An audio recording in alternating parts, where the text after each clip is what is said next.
ETF index mutual funds నేర్చుకుని stock మార్కెట్లో రాణించాలనుకుంటున్నారా? వెంటనే ఈ నెంబర్కి కాల్ చేయండి.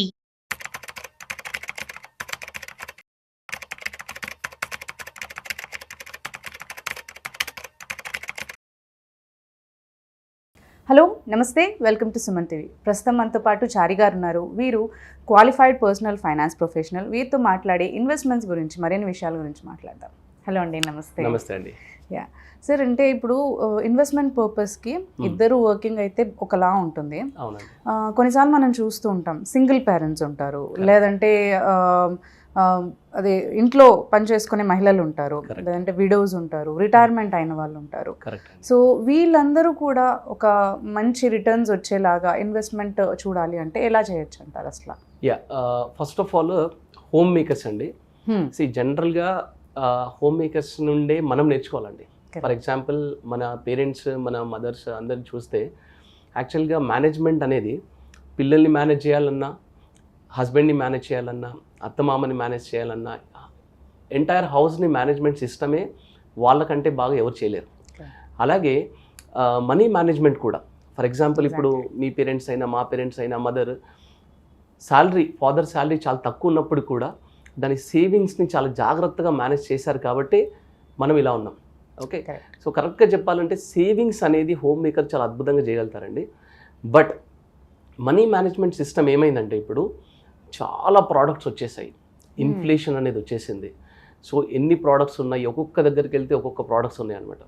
సో సేవింగ్స్ మేనేజ్మెంట్ వీళ్ళకి మనం నేర్పించాల్సిన అవసరం లేదు, కానీ ఇన్వెస్ట్మెంట్ ప్లానింగ్ ఎలా చేయాలి అనేది మాత్రం ఖచ్చితంగా మీరు అన్నట్టు మనం ప్లాన్ హోమ్ మేకర్ అనుకోండి, లేదా విడోస్ అనుకోండి, లేదా ఎస్పెషల్గా ఈ మధ్య fortunately or unfortunately single parent ఇదైపోయింది. ఓకే, సో ఇవన్నీ వీళ్ళకి ఈ మనీ మేనేజ్మెంట్, ఈ ఇన్వెస్ట్మెంట్ ప్లానింగ్ చేసుకునే ముందు, అన్నిటికంటే ముందు నేను ఫస్ట్ ఏం చెప్తానంటే, ఫస్ట్ ఆఫ్ ఆల్ మీరు గ్యారంటీడ్ ప్రోడక్ట్స్కి, నాన్ గ్యారంటీడ్ ప్రోడక్ట్స్కి తేడా తెలుసుకోండి.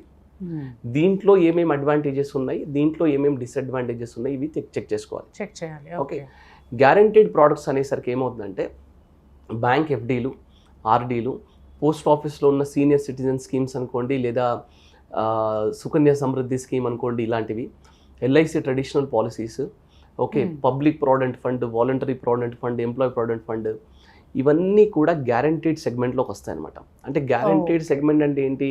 Debt market. ఫైన్, అంటే గవర్నమెంట్ వాళ్ళు ఇంట్రడ్యూస్ చేస్తారు. ఎగ్జాక్ట్లీ. ఓకే, అయితే ఇక్కడ డబ్బులన్నీ తీసుకెళ్ళి, ఒకవేళ గవర్నమెంట్ వాళ్ళైనా ప్రైవేట్ వాళ్ళైనా డబ్బుల్ని తీసుకెళ్ళి గవర్నమెంట్ కంపెనీ, ప్రైవేట్ కంపెనీకి అప్పులు లాగిస్తారనమాట.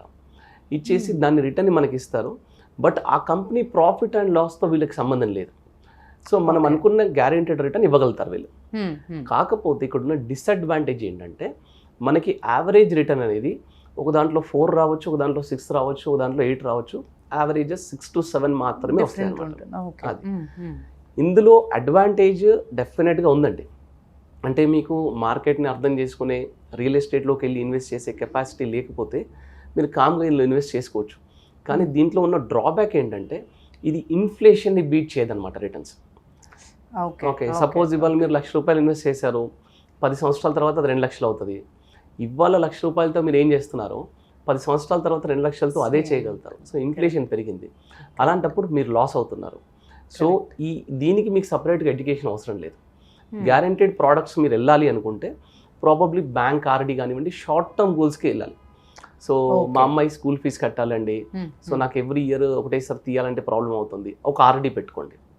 లేదా నేను హాలిడే ట్రిప్కి వెళ్ళాలండి ఎవ్రీ 2 ఇయర్స్కి, సో మీరు ఒక లిక్విడ్ ఫండ్ లాంటిది, ఆర్డీ లాంటిది పెట్టుకోవచ్చు. ఓకే, సో షార్ట్ టర్మ్కి డెట్ ఫండ్స్ యూజ్ చేయాలి.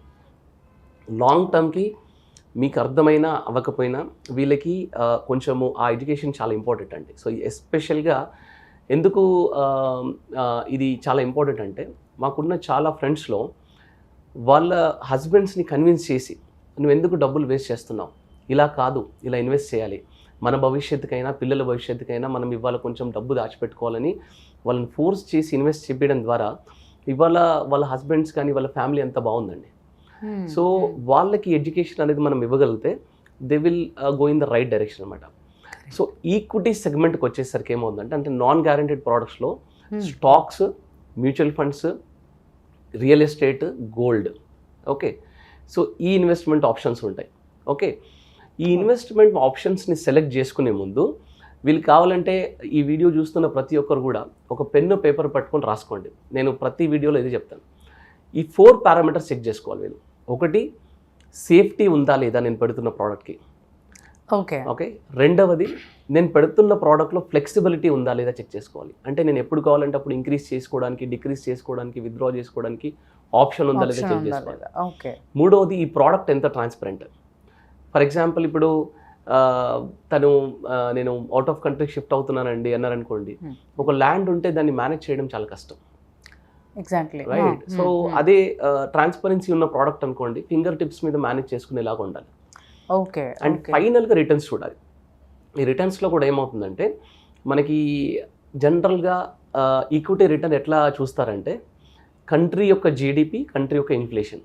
సపోజ్ మన జీడిపి 7%తో గ్రో అవుతుంది, ఇన్ఫ్లేషన్ 5%తో గ్రో అవుతుంది. 7 + 5 = 12%. నాకు ఈక్విటీ ప్రోడక్ట్ 12% కంటే కొంచెం ఎక్కువ ఇస్తే పర్వాలేదండి. వీళ్ళు తొందరపడి ఎవరు 20% ఇస్తా అన్నారు, 25% ఇస్తా అన్నారు. దయచేసి అలాంటి ప్రోడక్ట్స్ ఉంటే దానికి ఎంత దూరంగా ఉంటే అంత మంచిదండి. నమ్మదు. అంటే ఒకవేళ అది నిజంగా నమ్మకమైన ప్రోడక్ట్ అయితే కనుక మీ దగ్గర 100 రూపాయలు ఉంటే మేబీ ఒక 5 రూపీస్ పెట్టుకోవాలండి, మేబీ 10 రూపీస్ పెట్టుకోవాలి. ఓకే, అలా పెట్టి ఉంచాలి. ఎందుకంటే your life is very precious ఇప్పుడు. So you should be very careful.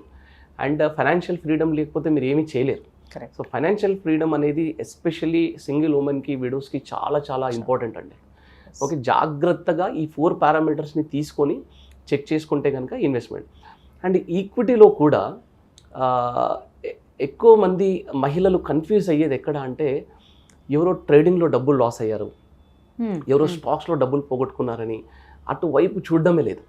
అవును, అసలు అంటే భయపడతారు ఫస్ట్ ఆఫ్ ఆల్. ఎగ్జాక్ట్లీ. అంటే ఇప్పుడు రోడ్ పైన వెళ్తున్నాం అనుకోండి, ఒక యాక్సిడెంట్ అయింది అనుకోండి, ఇంకా రోడ్ పైన వెహికల్స్ తిరగకపోతే ఎట్లా?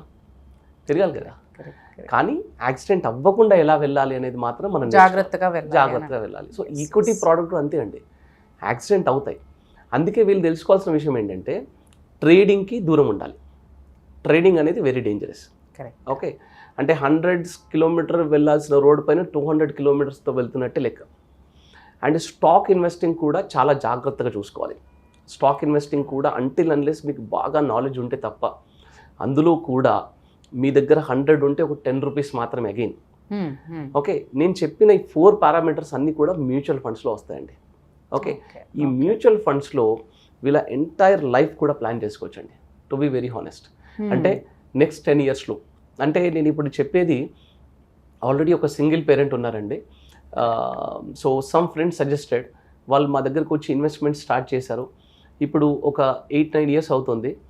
అయితే వాళ్ళ పాప హైయర్ ఎడ్యుకేషన్కైనా తన రిటైర్మెంట్కైనా ఎలాంటి ప్రాబ్లం లేదండి. వాళ్ళ 1.5 crore వాళ్ళ అకౌంట్లో, మ్యూచువల్ ఫండ్ అకౌంట్లో ఉన్నాయి. సో మంత్లీ అప్రాక్సిమేట్లీ వాళ్ళకి ఒక 70,000 వరకు వాళ్ళకి మంత్లీ లైఫ్ లాంగ్ ఇన్కమ్ తీసుకునే కెపాసిటీ వచ్చింది.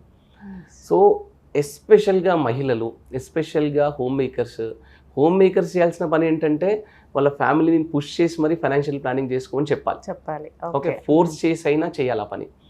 అండ్ ఈ సింగిల్ పేరెంట్స్ విడోస్ మాత్రం జాగ్రత్తగా ఒక జెన్యూన్ ఫైనాన్షియల్ అడ్వైజర్ దగ్గరికి వెళ్ళి మ్యూచువల్ ఫండ్స్ని సెలెక్ట్ చేసుకోవాలి.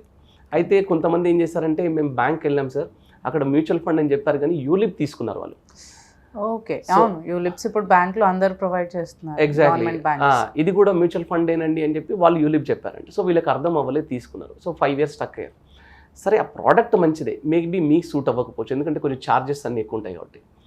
సో యూలిప్ ఏంటి, ట్రేడింగ్ ఏంటి, స్టాక్స్ ఏంటి, మ్యూచువల్ ఫండ్స్ ఏంటి, నేను ఇప్పుడు చెప్పిన 4 పారామీటర్స్ మ్యూచువల్ ఫండ్స్లో వస్తాయండి. మ్యూచువల్ ఫండ్స్ని కనుక సరిగ్గా షార్ట్ టర్మ్కి, మీడియం టర్మ్కి, లాంగ్ టర్మ్కి ఎలా ఇన్వెస్ట్ చేసుకోవాలనేది కనుక మీరు సరిగ్గా అర్థం చేసుకుని ఇన్వెస్ట్ చేసుకుంటే బాగుంటుందండి. సో మహిళలు, మీరు అన్నట్టు హోమ్ మేకర్స్, ఎస్పెషల్గా సింగిల్ పేరెంట్స్, వీళ్ళందరూ తెలుసుకోవాల్సిన విషయం ఇది. డైవర్సిఫై చేసి లాంగ్ టర్మ్కి కనుక మ్యూచువల్ ఫండ్స్లో రైట్ డైరెక్షన్లో పెట్టుకుంటే మీ లైఫ్ చాలా చాలా బాగుంటుందండి. మంచి రిటర్న్స్తో హ్యాపీగా సెక్యూర్డ్గా ఉండొచ్చు అంట. ఫైనాన్షియల్ ఫ్రీడమ్ వచ్చేస్తుందండి. వాళ్ళకి కావాల్సిందే ఫైనాన్షియల్ ఫ్రీడమ్ అండి, అది చాలా important. Thank you so much Chari గారు. థ్యాంక్స్ అండి, నమస్తే.